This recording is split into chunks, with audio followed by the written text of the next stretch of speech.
Se a gente pudesse encolher assim a um nível microscópico e mergulhar numa única gota de sangue, o que a gente veria não é só um líquido vermelho, é um universo inteiro superpopuloso, super movimentado. Exato, e é exatamente essa a nossa proposta hoje. Vamos investigar dois dos habitantes mais, digamos, cruciais desse universo, os glóbulos vermelhos e os glóbulos brancos. E a nossa missão é entender não só o que eles fazem, mas como os especialistas conseguem identificar cada um deles olhando para um microscópio. Para guiar a gente nessa investigação, nós nos baseamos numa análise histológica bem detalhada. É o nosso manual de campo, por assim dizer. Perfeito. Então, vamos começar pela multidão, né? Os operários do corpo, os glóbulos vermelhos ou, o termo técnico, eritrócitos. Isso. A primeira coisa que vem à cabeça é: transportam oxigênio, hemoglobina.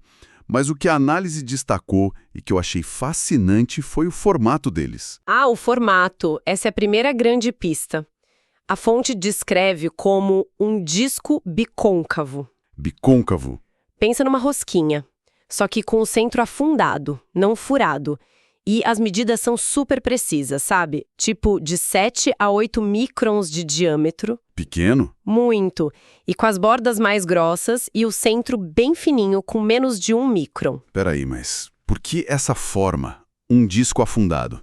Eu sempre imaginei que uma esfera seria o mais perfeito, sabe? Para guardar coisas. É uma ótima pergunta. É uma intuição super lógica. Né? Mas é aí que a biologia surpreende.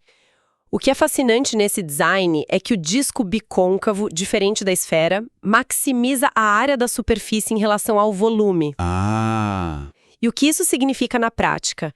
Que mais hemoglobina fica perto da membrana, da casca da célula, pronta para trocar oxigênio com os tecidos de um jeito super, super rápido. Entendi. O design é totalmente focado na eficiência da troca, não no armazenamento. Faz todo sentido. Exato. E tem outra coisa que a análise ressalta e que eu achei incrível: a flexibilidade. Fundamental. A analogia que usaram é que eles se espremem por capilares minúsculos e viram estruturas alongadas em forma de salsicha. É uma imagem ótima. E é perfeita. Não sai da cabeça. E essa capacidade de se deformar é absolutamente vital. Sem ela, o sangue simplesmente não chegaria nos cantinhos mais remotos do corpo. Mas essa mesma flexibilidade, ela está ligada diretamente à vida e à morte da célula. Eles têm um prazo de validade. Sim, a fonte fala em 120 dias. O que acontece depois? É um timer? Tipo uma autodestruição programada? Não é bem um timer. É algo ainda mais engenhoso. O timer é físico. Físico? Como assim? Com o passar desses 120 dias, o citoesqueleto, a estrutura que dá a flexibilidade para a célula, começa a enrijecer. A célula vai ficando, digamos, quebradiça. Ah, entendi. E o nosso corpo tem um controle de qualidade implacável, um filtro projetado para pegar exatamente isso. E esse filtro é o baço, certo? Exatamente. O baço é uma espécie de labirinto microscópico, a fonte chama de rede reticular. Os glóbulos vermelhos jovens, flexíveis, passam por essa rede sem problema nenhum. E os velhos? Os velhos, que já perderam a flexibilidade, ficam presos. Ficam barrados na porta. Nossa, então o baço é tipo um segurança de balada, que barra quem não tá mais em forma para circular. É a melhor analogia que eu já ouvi. É isso. Uma vez que eles ficam presos, são reconhecidos e fagocitados. Devorados. Devorados por células de limpeza, os macrófagos. É um sistema de reciclagem perfeito. Tira os velhos de circulação e reaproveita os componentes, como o ferro, para criar células novinhas. A flexibilidade é literalmente o passaporte para a sobrevivência. Incrível. Exato. E antes da gente sair dos vermelhos, a fonte menciona de passagem as proteínas na superfície deles. E aqui é onde a coisa fica muito interessante para mim. Ah, sim. É ali que moram os antígenos do grupo sanguíneo. Então a minha identidade, tipo A, B, O, está estampada na superfície de trilhões de células. É como um uniforme. Exatamente. O uniforme químico que o seu sistema imune lê para saber o que é seu e o que é o invasor. Mas isso daria uma outra conversa inteira. Certo, certo. Então, os glóbulos vermelhos são essa população enorme, os operários. Mas no meio deles tem os seguranças, os agentes do sistema imune, os glóbulos brancos, os leucócitos. Eles são bem diferentes, né? Completamente. Se os glóbulos vermelhos são um exército de clones, os leucócitos são as forças especiais. Várias unidades diferentes, cada uma com equipamento, uma missão.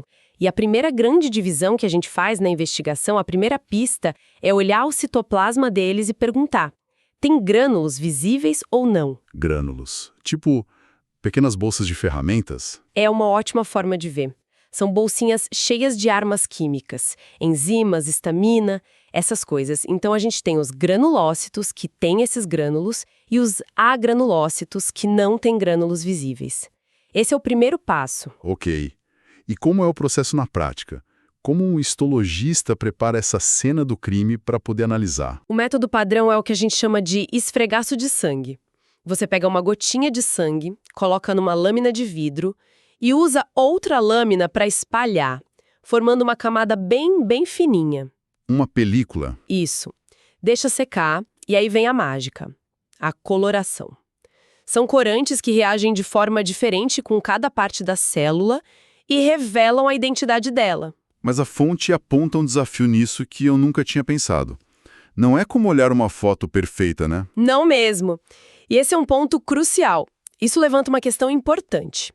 Normalmente, na histologia, se analisa um corte, uma fatia fina de um tecido. Certo. No esfregaço de sangue, não. Você está olhando a célula inteira, em 3 dimensões, só que esmagada numa superfície de 2 dimensões. Entendi. É como tentar focar perfeitamente numa bolinha de uma só vez. Partes dela sempre vão estar meio borradas em outro plano de foco. Mais importantes para identificar um leucócito é o formato do núcleo. Mas dependendo de como a célula caiu na lâmina, o núcleo pode estar de lado, escondido. O que atrapalha a identificação. Muito. Vira um verdadeiro quebra-cabeça visual. Nossa, então para quem está estudando isso não é só decorar uma imagem de livro. É treinar o olho para reconhecer a célula em qualquer posição.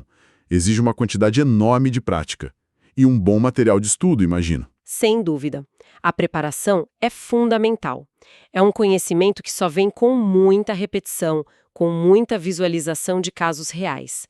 E para quem é estudante e quer se preparar de verdade, entra agora em medcob.com.br, baixe o app e aproveita o maior banco de questões do Brasil com provas anteriores de todas as instituições, questões comentadas, resumos práticos, aulas completas e flashcards prontos para revisar onde quiser. Ótima dica. Bom, retomando a nossa investigação, então, a gente falou que a coloração é a parte mágica. Como funcionam esses reagentes forenses? É pura química de atração. A técnica mais comum usa uma dupla de corantes. Um deles é básico, como o azul de metileno. Básico. Sendo básico, ele vai ter afinidade por estruturas ácidas na célula, e a principal estrutura ácida que a gente tem é o DNA, que está super concentrado no núcleo. Por isso, o núcleo quase sempre fica azul ou roxo. Certo, os opostos se atraem. E o outro corante? É um corante ácido, a eosina. Pela mesma lógica, ela vai se ligar a componentes básicos, que ficam principalmente no citoplasma, e, o mais importante, nos grânulos de alguns leucócitos. A eosina tinge essas estruturas de rosa ou vermelho alaranjado.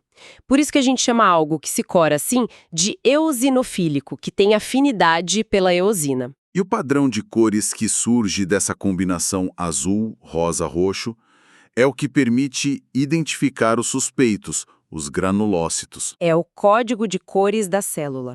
A forma como os grânulos de cada um reagem a essa dupla de corantes é a sua assinatura. Com base nisso, a fonte destaca os 3 tipos principais. O primeiro é o neutrófilo. Os grânulos dele são pequenos e não têm muita afinidade nem com o azul, nem com o rosa. Ah, por isso neutro? Exato. O citoplasma fica com uma cor mais pálida. Eles são a infantaria, sabe? Os primeiros a chegar na cena de uma infecção por bactéria. Espera, então quando a gente tem um corte e ele inflama e forma aquele pus esbranquiçado, aquilo são os corpos dos neutrófilos que morreram na batalha? É uma imagem um pouco gráfica, mas É exatamente isso. São os heróis caídos do seu sistema imunológico. A prova de que a batalha aconteceu ali. Uau! Ok, e o segundo tipo? O segundo é o eosinófilo. O nome já entrega. Os grânulos deles são grandes e amam a eosina, então eles ficam com um rosa avermelhado bem intenso. E a função deles? São especialistas em combater parasitas e também estão super envolvidos em reações alérgicas. Entendi. E o terceiro? É o basófilo. Os grânulos deles são o oposto. Se ligam forte ao corante básico, ficando de um azul bem escuro, quase roxo. Muitas vezes eles são tão grandes e densos que chegam a esconder o núcleo da célula. Nossa. Eles são os mais raros, mas são potentes. Liberam histamina em respostas alérgicas. Basicamente, cada um tem uma assinatura de cor que corresponde a um kit de ferramentas específico. Fantástico. Mas e os agranulócitos? Os que não têm esses grânulos coloridos para a gente ver? Como a gente identifica esses? Se eles não têm as ferramentas coloridas, qual é a pista? Aí o nosso foco de investigador muda. Em vez de olhar para os grânulos, a gente passa a analisar principalmente o núcleo. O núcleo. O tamanho dele, o formato e a proporção que ele ocupa na célula. É aqui que a gente encontra os outros dois membros importantes da equipe, os linfócitos e os monócitos. Certo. E qual a diferença-chave entre eles? O linfócito, geralmente, é uma célula pequena. A principal característica é um núcleo enorme, bem redondo, bem escuro, que ocupa quase a célula inteira, deixa só uma borjinha de citoplasma azul claro. E eles fazem o quê? Eles são os estrategistas do sistema imune. São responsáveis pela memória imunológica, por exemplo. Já os monócitos são os gigantes. Gigantes. São as maiores células que a gente vê circulando. E a pista principal é um núcleo que não é redondo. Tem um formato de rim, de feijão. E eles são a tropa de choque. Isso. Que, ao chegar nos tecidos, se transformam em macrófagos. Aquelas mesmas células que reciclam os glóbulos vermelhos velhos. Então, para a gente juntar todas as peças, o que tudo isso significa? A gente começou com um design genial do glóbulo vermelho, com a forma bicôncava para a eficiência e a flexibilidade como passaporte para a sobrevivência. Sim, e vimos que o fim da vida dele é determinado por uma coisa física, a perda dessa flexibilidade que o condena lá no filtro do baço. Um sistema muito elegante. Depois, a gente viu o desafio que é identificar os leucócitos, que é uma arte, né? Lidar com células 3D inteiras numa lâmina 2D. Exige um olho muito treinado. E, por fim, deciframos o código de cores. A química dos corantes que funcionam como um teste forense, revelando a identidade e a função de cada tipo de leucócito. É realmente um universo complexo e perfeitamente organizado acontecendo dentro de nós a cada segundo. Isso me deixa pensando uma coisa. O quê? Hoje a gente viu como um atributo puramente físico. A perda de flexibilidade determina o fim da vida de uma célula. Sim. Se a flexibilidade física é tão crítica para a sobrevivência de um componente tão básico, qual será o papel da adaptabilidade, da flexibilidade de pensamento, da flexibilidade estrutural em sistemas muito maiores? Tipo ecossistemas inteiros ou até nas nossas próprias organizações, nas nossas sociedades. Parece que a rigidez em qualquer escala é sempre um passo em direção